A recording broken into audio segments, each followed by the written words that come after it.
ओम मा कयान चित्रा भूतवरी ओम इमं देव सपदनं गों समदं महदे चित्राय महदे ज्येष्ठाय महदे जानिराजाय इंद्रसिंध्याय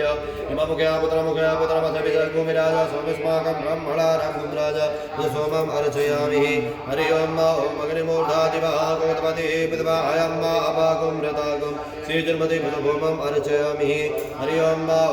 उदपत स्वाग्ने प्रतिजाग्रही तमिष्टापूर्ते सकुं सुजितामयं च अस्मिन् ददते अधोत्तरस्मिन् विधवे देवा जजमानस्य तथा बुधबुधं अर्चयामि हरि ओम बृहस्पति यदि यदजो अरिहाद्विदवादकतमदने गोजते दक्षवसरितं प्रजाता तदस्मात् द्रविणं देहि चित्रं वा बृहस्पतिम् अर्चयामि ओम अन्नात् परिषदोरसं ब्रह्मणा विपितमयः सोमं प्रजापते हृदेन सदयामिन्द्रियं विपानकं सुकरमन्दस इन्द्रसिन्धुविदं पावृतं मधु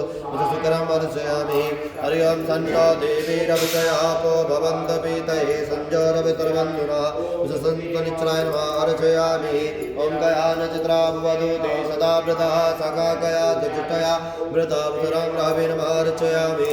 ओम केतं करवन्नकेतवेपि सोमर्जा अपेससे समुद्र विजाता उदकिंकेतवे नमः अर्चयामि। राइट हैंड में सब लीजिएगा, सभी को ऊपर छोड़िएगा। ओम नमो अस्तु सर्वेभ्यो एके च विष्णुजेन्द्रक्षेतेभ्यो सर्वेभ्यो नमो नमः।